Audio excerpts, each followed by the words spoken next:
Hello and welcome, listeners, to the Mindful Living podcast. I'm your host, Sana, and today we are diving into a topic that's as heavy as it is important. But don't worry, we'll explore it with heart, insight, and maybe even a sprinkle of hope. Joining us in this conversation is Tanya Hallett, a true powerhouse when it comes to trauma informed practices. She's a mental health advocate, PTSD survivor, and a Lego serious play facilitator. Yes, you heard that right, listener. Tanya has spent over 20 years teaching, training, and championing psychological safety in some of the most challenging environments, from schools to even corporate teams. Today on the Mindful Living, she is here to help us understand vicarious trauma in the workplace, what it is, how it affects us, and most importantly, how we can manage it without losing our minds or our passion. So, Tanya, welcome to the show, and it's an absolute honor to have you with us today. Oh, Sana, thank you so much for having me. Thank you for that introduction. You're welcome. You're welcome, Tanya. So let's start with the basics. What exactly is vicarious trauma and why is it something we should be talking more about in workplace settings? Such a good question. So, vicarious trauma is essentially, it's sometimes it's called secondary trauma, but essentially what it means is in the workplace, if we're exposed to other people's traumatic incidents, whether that's through stories or whether that's through assisting people after a traumatic event or providing healthcare to someone after a traumatic event or teaching people who are suffering trauma. Or if you are a first responder on a phone, for example, and you are assisting people during an emergency, or you are a lawyer and you're listening to people's stories of what's happening to them when it's often about trauma. Vicarious trauma essentially is it actually can present a lot like PTSD, because it's sort of a culminative effect of being exposed to other people's trauma to the point where it really starts to affect your own mental health because it severely alters your worldview. Um, so it's a relatively new concept, but Hmm. one that has certainly been a problem for a great number of years. I mean, we know about burnout. So you hear people talk about burnout, and we hear about compassion fatigue because people talk about those. So vicarious trauma is sort of like the third level.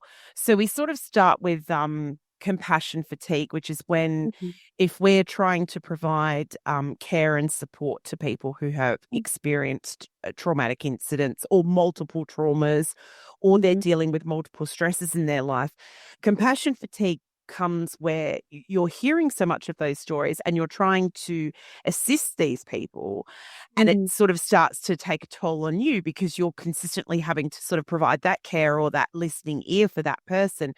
And burnout comes when you've been doing all of those things and your physical, emotional, and mental status becomes so depleted of energy, that you end up becoming really affected by everything that you're doing. So you end up feeling, depressed or anxious or completely out of energy yourself. And hence the term burnout, which is when people just feel like they just can't do it anymore. They're exhausted, they're super tired, they often will get sick. Um, they might catch a lot of flus, or they might get a lot of digestive issues, or they might have a lot of headaches, or all of those things are good examples of burnout.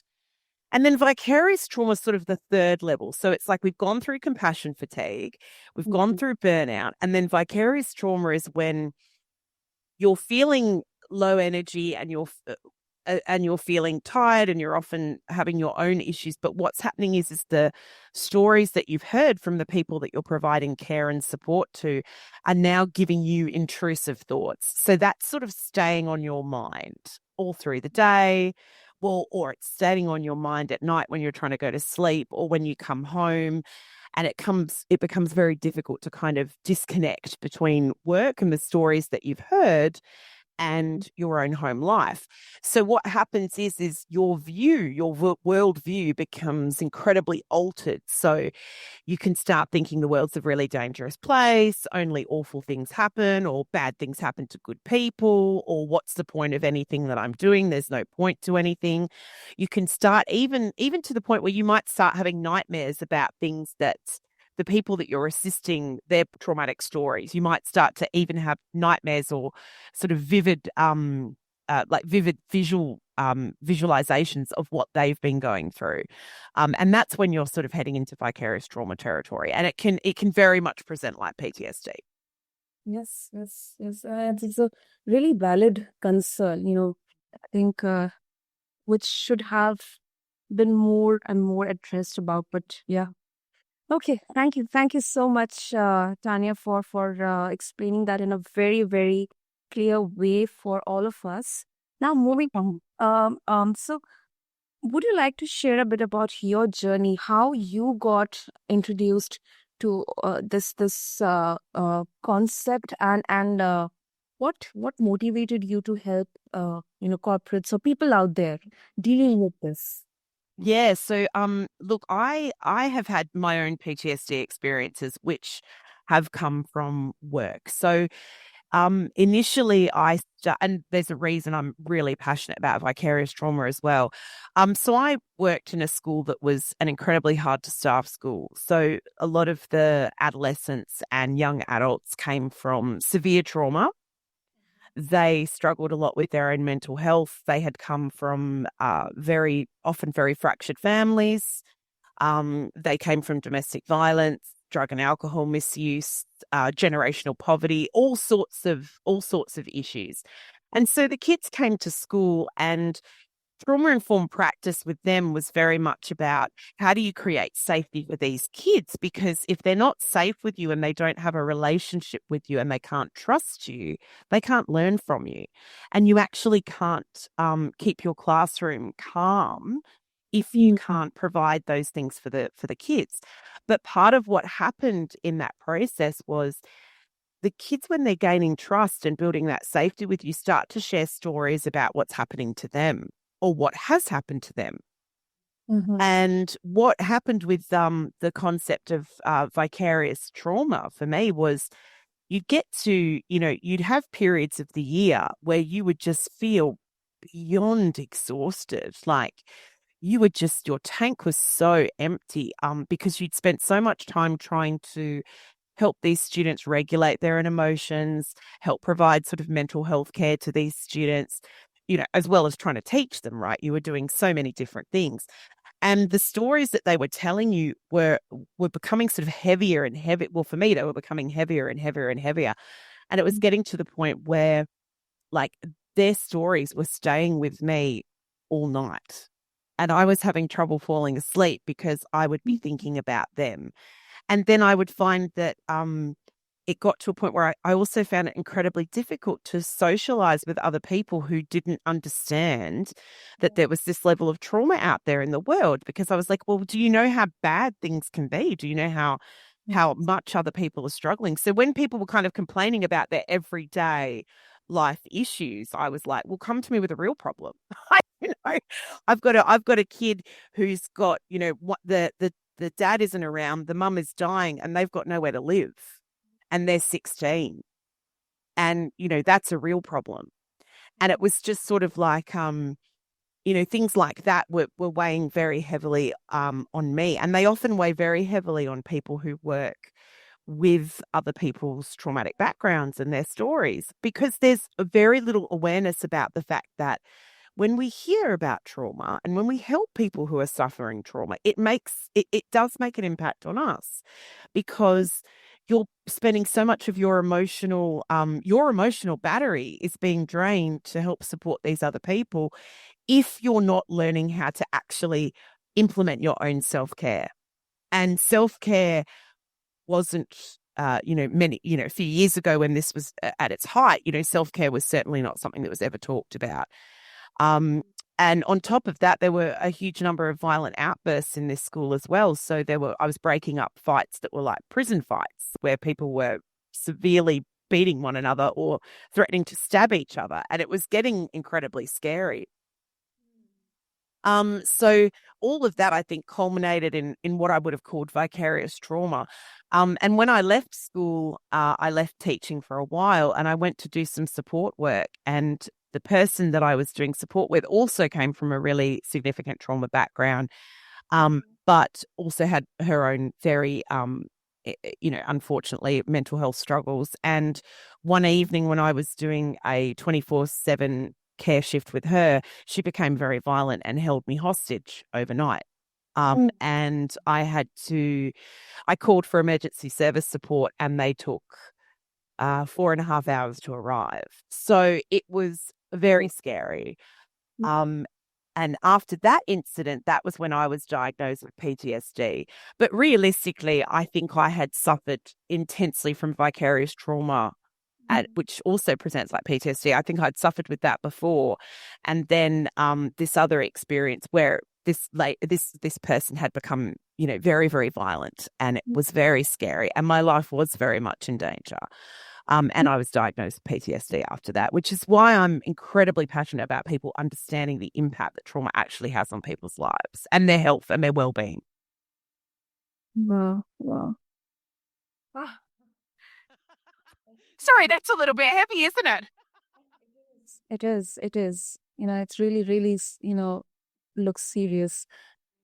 Tanya, some would argue, you know, that being exposed to trauma is just part of the job, for first responders or, in certain industries, like as you have worked in education or maybe healthcare.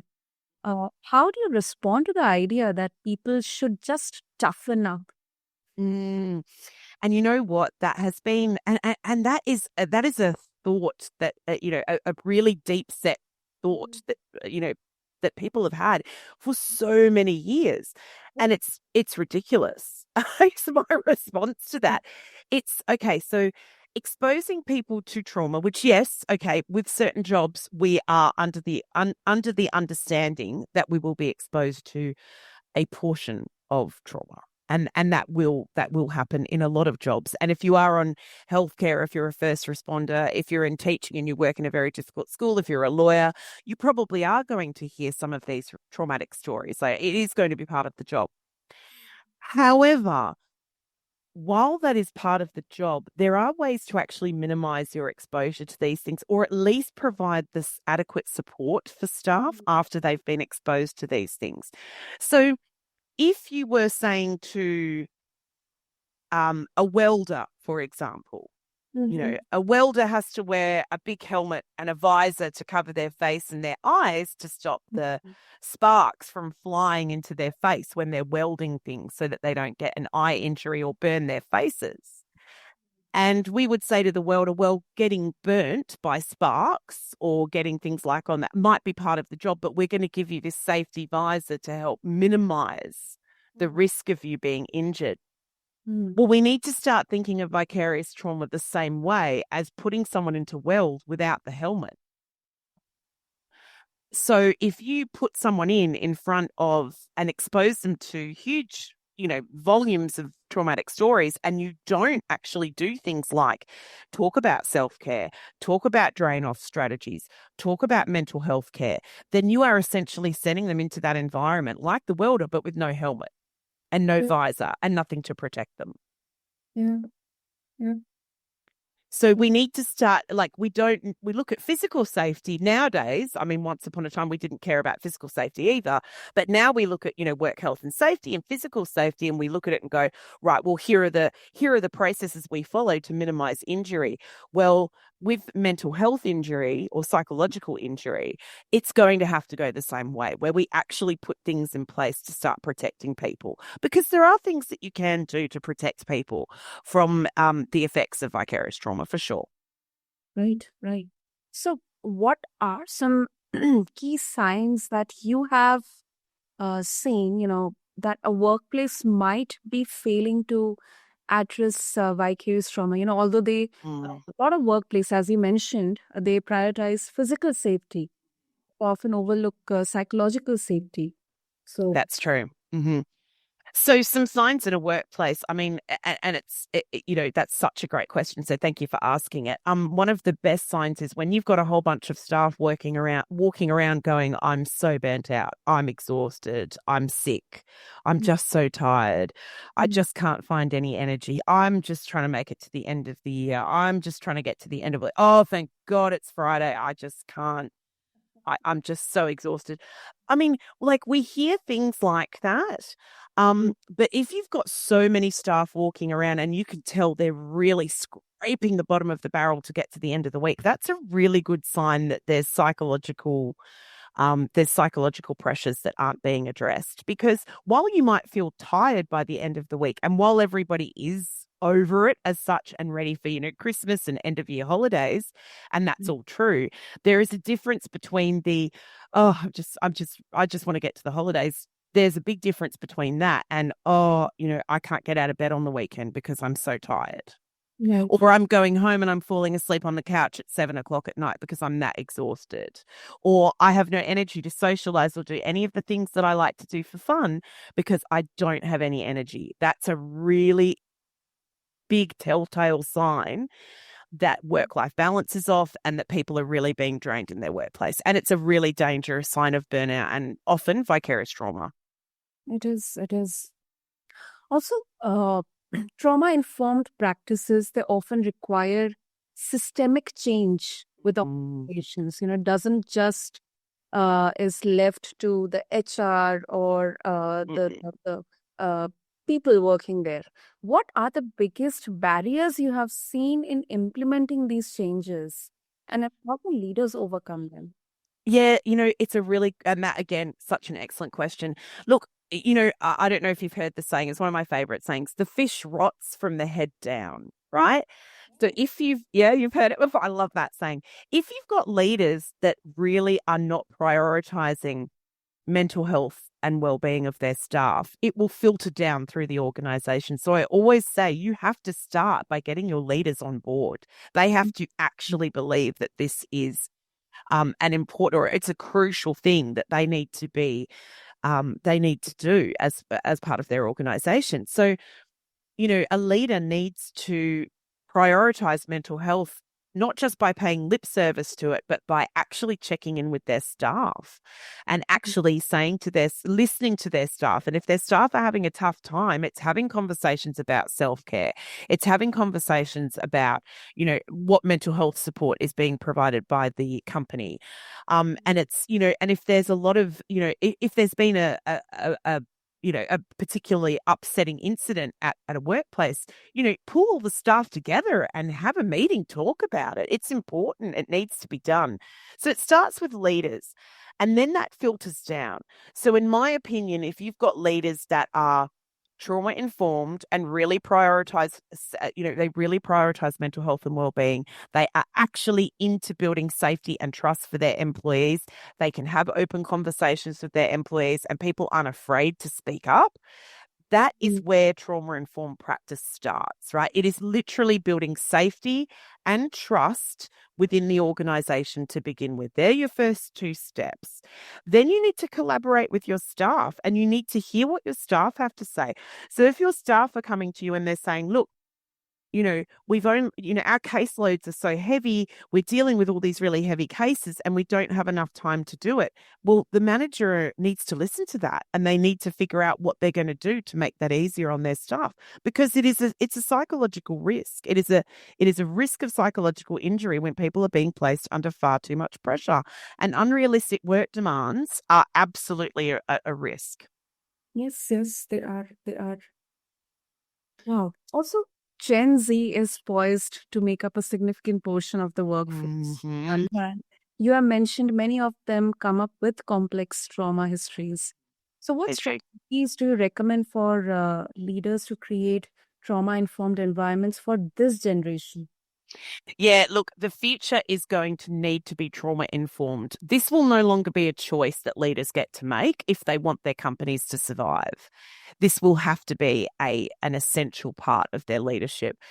Um, and so essentially, leaders need to know they need to be mental health literate themselves. They need to understand what signs and symptoms are of mental health illness, and they need to understand how to have a mental health conversation where they do what we call apply mental health first aid. And they need to be authentic about that. So, our leaders that are coming up for our Gen Z, they really have to be authentic. Our Gen Z are very, unlike generations before them who would have been like, oh, it's my manager, I'll toe the line and I'll do what I'm told. Gen Z aren't coming through with that thought pattern. Gen Z are coming through on we've watched everybody else go through all of this rubbish and we're not going to go through it too. Yeah. They're well aware that company loyalty no longer exists. They're well aware that they're going to change careers. This generation's going to have up to 20 jobs. So they're going to have massive jobs. They're going to have massive career changes. And if you want to keep your Gen Z, you are actually going to have authentic trust, trust building, collaborative relationships with this new workforce that are coming in, because you are not going to get anywhere near the amount of work, innovation and creativity that you can get out of this generation if you're not trauma informed, if you are not going first in with authenticity and trust and collaboration and giving Gen Z choice. They are very big in choice. They want to know what is in it for them. They want to know, does your workplace care about you? Are you checking in with them? Are you seeing how they're going? And you just have to be mental health literate. It's that because Gen Z are mental health literate. So if they're working with bosses who don't understand this, it's going to create a massive point of friction. Yes, absolutely. I think that's a very important word we heard today about mental health literacy. It Mm. should be in the resume of every leader. Mm-hmm. Yeah. I mean, mental health literacy, to be honest with you, is already something that should be prioritized. Like, if you are leading an organization, you should be mental health literate. The end, right? It should be the case. But I think it's going to become increasingly crucial. We've had a lot of, I don't know about India, but in Australia, we've had a lot of legislative changes around psychosocial safety. And people are, if you're not addressing psychosocial risks in your organization and you are failing to provide Mm. mental health support and you're failing to notice that your workers are struggling psychologically because of the environment you've created, you will be liable legally for Yeah. action against you. Right, right. That's absolutely right. Also, how can teams foster a culture of mutual support, without overburdening individuals with the emotional weight of their colleagues' struggle? So I think it's one of the things that I say to people is, look, when you're a team, you're all in it together and everybody's got to be on the same page. So when you're looking at having a trauma-informed team, it's actually teaching all the members of the team to understand their own emotions, to understand how to regulate their own feelings, to understand how to drain off, and to understand how to support each other. So, for example, one of the biggest issues we have in, especially when you look at trauma informed practice, is we all have triggers. We've all got issues. We've all got things that fire us up more than other things, right? And we actually we need to learn about what upsets us, what triggers us, what are the things that we need to be aware of. And I would say have that dialogue out loud with people. So I will say, if I'm having a bad day, it will be like, I'm really sorry, guys. My cup is really full today. I'm really, really stressed. Today's probably not the day to ask me to do something. Come and talk to me tomorrow. Mm. That's a really good example of just showing my cup is full. I can't take anything else on today. Please don't ask me because it's going to escalate into something that it doesn't need to. So learning that and learning how to check on your team members, it doesn't take long to say to your team member, you seem a bit down today. Is everything okay? And hearing what they have to say is a really good example of, how are you going as a team?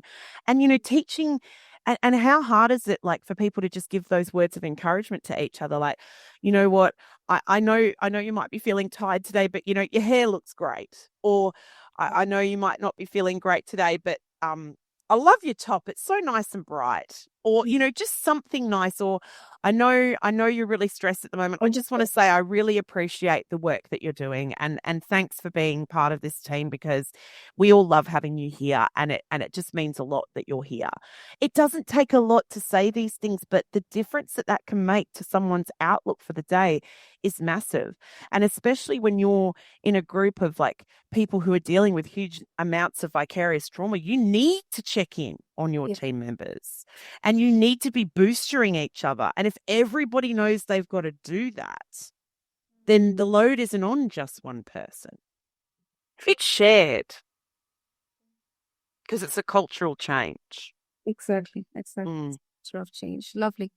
And Tanya, as you mentioned about some truly harrowing personal experiences from your own journey, how have those shaped your perspective on supporting others who face trauma in their professional lives? It's Look, if I hadn't experienced what I had experienced, I don't think I would have gone into the work that I do now. I mean, Uh, look, when I got diagnosed with PTSD, I initially thought I was going absolutely crazy. I thought there was something wrong with me. I couldn't figure out why I wasn't sleeping. I couldn't figure out why I felt sick all the time. I couldn't figure out why I couldn't keep any information in my head. I couldn't figure out why I was flying off the handle so quickly.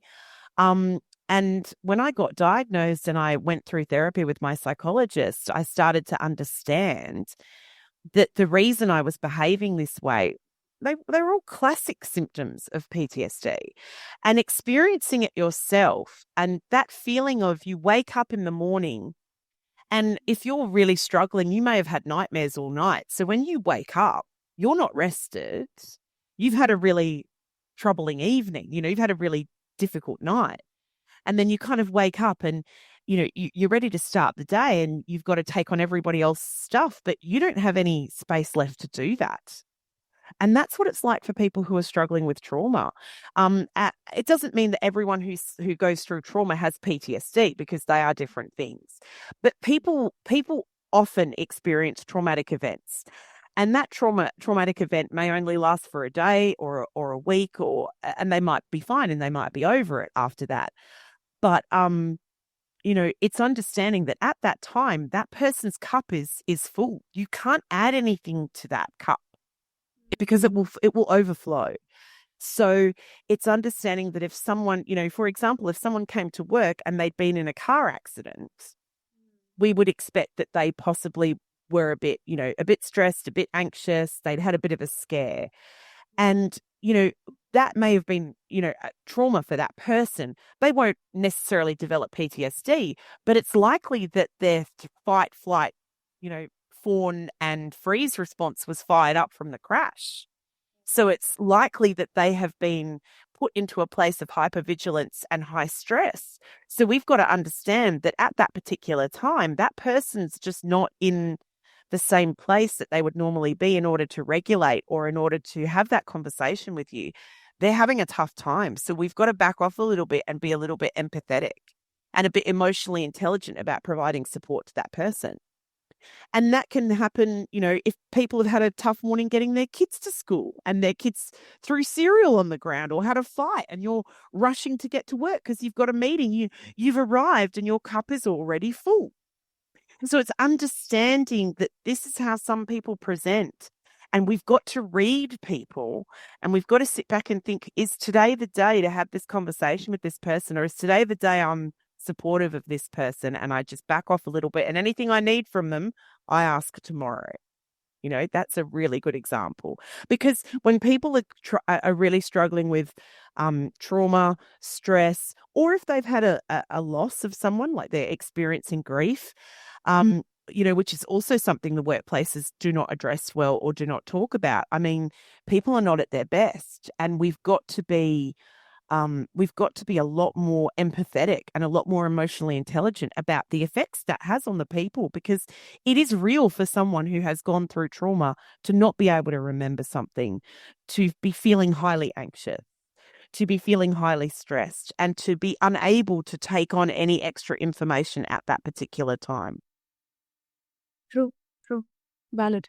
Absolutely valid. So, Tanya, before we wrap up, for listeners who might be dealing with vicarious trauma, but they don't know where to start, uh, what are some actionable steps they can take today to begin managing it? That is a really, really great question. So, one of the first things I suggest that people do is when you are feeling like that and like it feels very heavy, like everything's kind of piled on top of you, you need to try and do one thing that you enjoy. And that's really hard when you feel really tired.